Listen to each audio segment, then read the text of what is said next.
Hello दोस्तों, मेरे YouTube channel Hindi पाठशाला में आप सभी का स्वागत है। आज के वीडियो में हम कक्षा 7वीं के हिंदी पाठ्य पुस्तक छत्तीसगढ़ भारती के पाठ 10 सितारों से आगे नामक पाठ का प्रश्न अभ्यास करेंगे। पूरा प्रश्न उत्तर जानने के लिए आप वीडियो को पूरा देखना और जो मेरे चैनल में नए हैं वे मेरे चैनल हिंदी पाठशाला को सब्सक्राइब भी कर देंगे। तो आइए दोस्तों, प्रश्न अभ्यास शुरू करते हैं।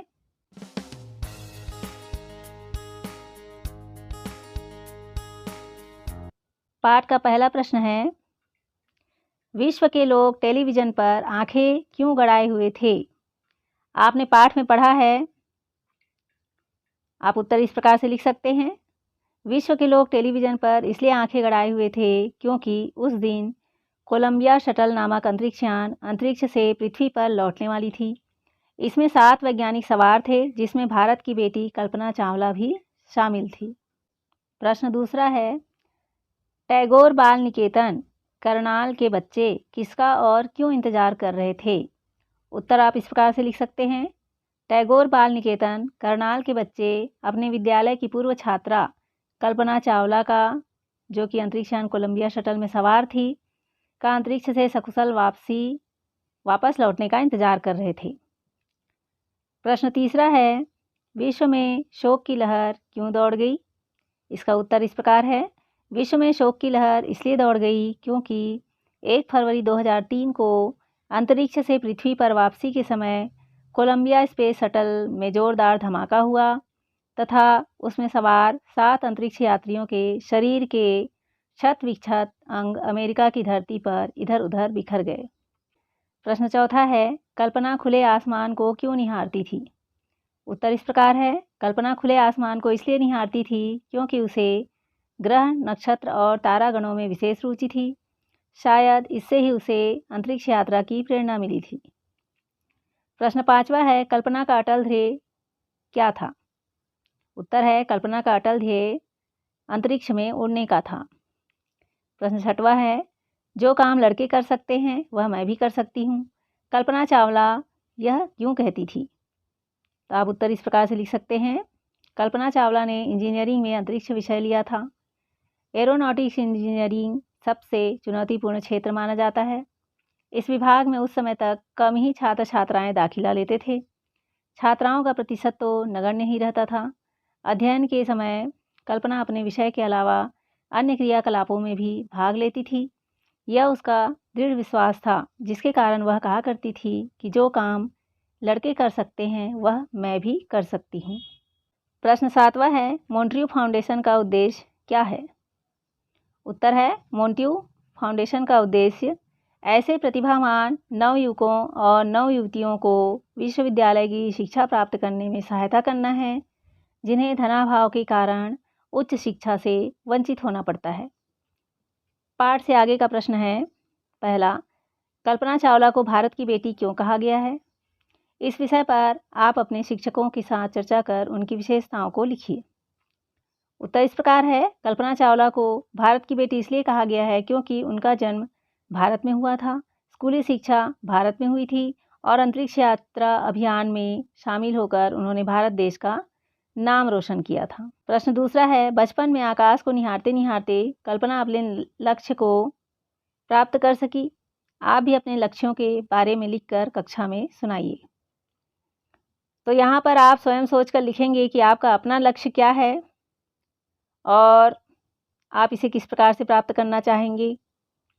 प्रश्न तीसरा है, कल्पना का मानना था कि जो काम लड़के कर सकते हैं वह मैं भी कर सकती हूँ। आप कक्षा में चर्चा कर लिखिए कि जीवन का ऐसा कौन सा क्षेत्र है जहाँ लड़कियाँ कार्य नहीं कर सकती। तो आप उत्तर सोचकर लिख सकते हैं, जैसे यहाँ लिखा हुआ है, जीवन का ऐसा कोई क्षेत्र नहीं है जहाँ लड़कियाँ कार्य नहीं कर सकती।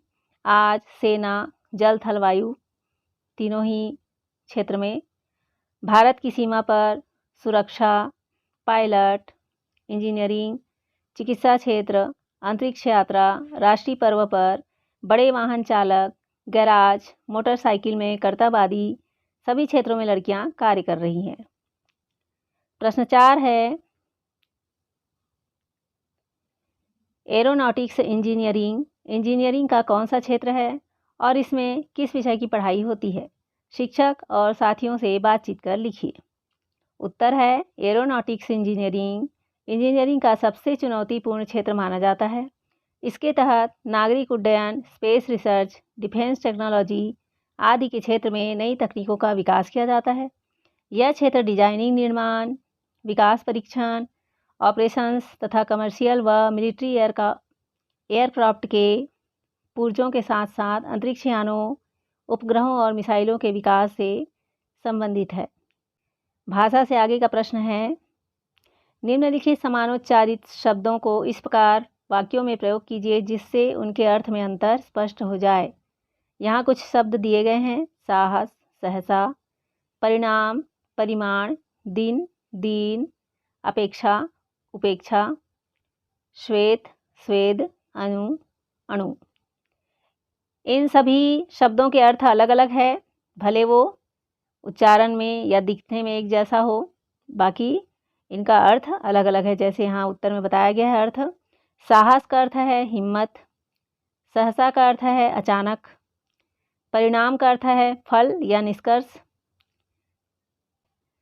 परिमाण का अर्थ है माप, दिन का अर्थ है वार या दिवस, दीन का अर्थ है दुखी, गरीब, अपेक्षा का अर्थ है आशा, तुलना, उपेक्षा का अर्थ है तिरस्कार या निरादर, श्वेत का अर्थ है सफ़ेद, स्वेद का अर्थ है पसीना, अणु का अर्थ है पीछे, अणु का अर्थ है कण।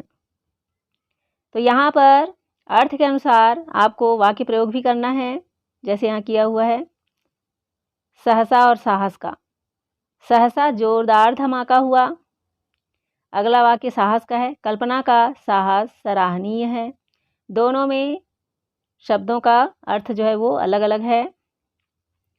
दूसरा है परिणाम और परिमाण। परिणाम का वाक्य प्रयोग इस प्रकार है, उस विद्यालय का परिणाम उत्तम रहता है। परिमाण का वाक्य प्रयोग इस प्रकार है, इसका परिमाण लगभग 100 किलोग्राम है। तीसरा है दिन और दीन। पहला वाक्य प्रयोग दिन का, आज कौन सा दिन है। दूसरा वाक्य प्रयोग है दीन का, वह बहुत ही दीन बालक है। यहाँ पर दोनों शब्दों के अर्थ अलग अलग है। दिन का अर्थ दिवस है, वार है, और दीन का अर्थ गरीब है, दुखी है। चौथा है अपेक्षा और उपेक्षा। पहला वाक्य प्रयोग अपेक्षा का, बड़े लोगों की अपेक्षा सर्वसाधारण में यह किस्सा अधिक लोकप्रिय है।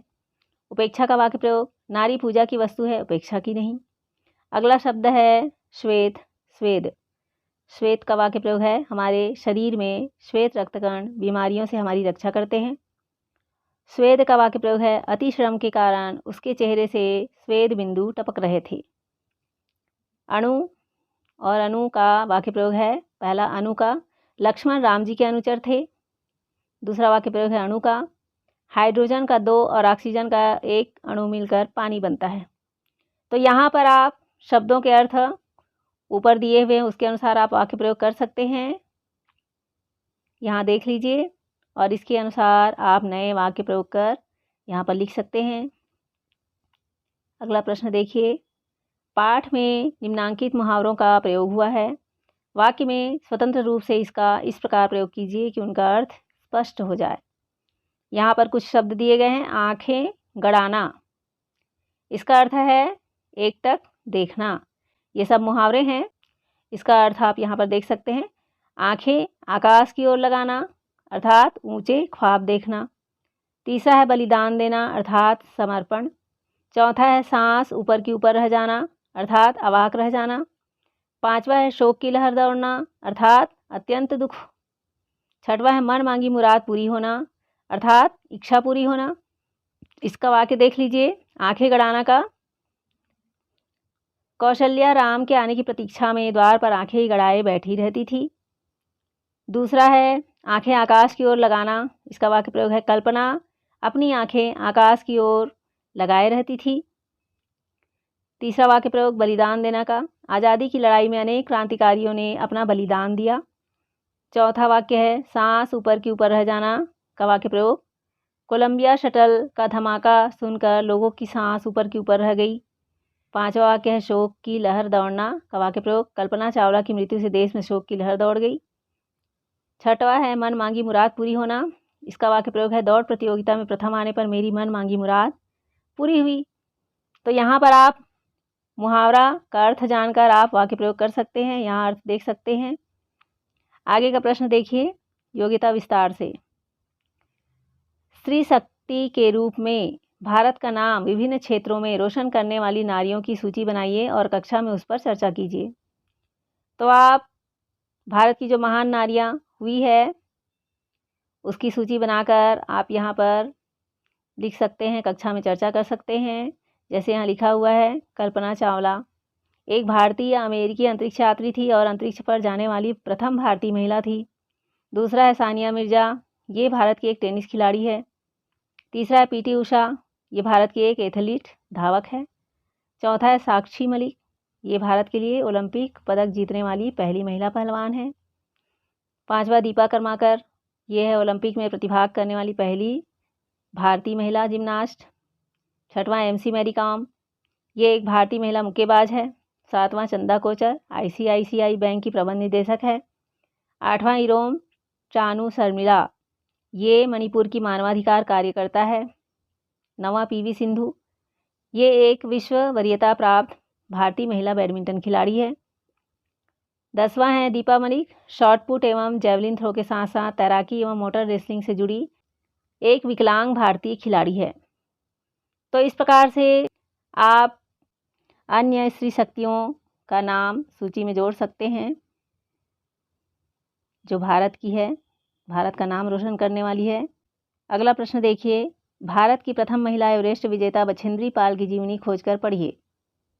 उत्तर है बछेंद्री पाल का जन्म 24 मई सन 1954 को नाकुरी उत्तरकाशी जो कि उत्तरांचल है में हुआ। बछेंद्री पाल के पिता का नाम किशन सिंह पाल तथा मां का नाम हंसा देवी है। बचपन से ही बछेंद्री पाल अन्य बालकों से सदैव अलग थी। बछेंद्री निडर व आत्मनिर्भर रहना पसंद करती थी। बछेंद्री पाल को पहाड़ों पर चढ़ाई का मौका तब आया जब 12 वर्ष की आयु में उन्होंने अपने सहपाठियों के ग्रुप के साथ 4000 मीटर की चढ़ाई की। बछेंद्री जब 13 वर्ष की हुई तो उन्हें गढ़वाल के अन्य बालिकाओं की भांति स्कूल छोड़कर घर का काम सीखने की सलाह दी गई, लेकिन वह अपने दृढ़ निश्चय के कारण रात रात भर पढ़ाई करने लगी। तब उनके घर वालों को उनकी शिक्षा के प्रति झुकाव का एहसास हुआ और बछेंद्री पाल को शिक्षा पूरी करने की अनुमति प्रदान कर दी गई। कॉलेज में बछेंद्री ने राइफल शूटिंग और अन्य प्रतियोगिता में लड़के व लड़कियों को हरा दिया। बछेंद्री ने संस्कृत में एमए किया और बीएड किया। बछेंद्री अपने गांव की पहली लड़की थी जिसने इतनी ऊंची डिग्री प्राप्त की। बछेंद्री ने नेहरू पर्वतारोहण संस्थान में दाखिले के लिए आवेदन कर दिया। उन्हें इस पाठ्यक्रम का सर्वश्रेष्ठ छात्र माना गया। बछेंद्री को आश्चर्य तब हुआ जब उन्हें बताया गया कि वह एवरेस्ट जा सकने में सक्षम है और वह चढ़ाई कर सकती है। 23 मई सन 1984 को बछेंद्री पाल ने एवरेस्ट की चोटी 29,028 फीट अर्थात 8,848 मीटर की चढ़ाई करके दोपहर 1:07 पर एवरेस्ट पर भारतीय विजय पताका फहरा दी।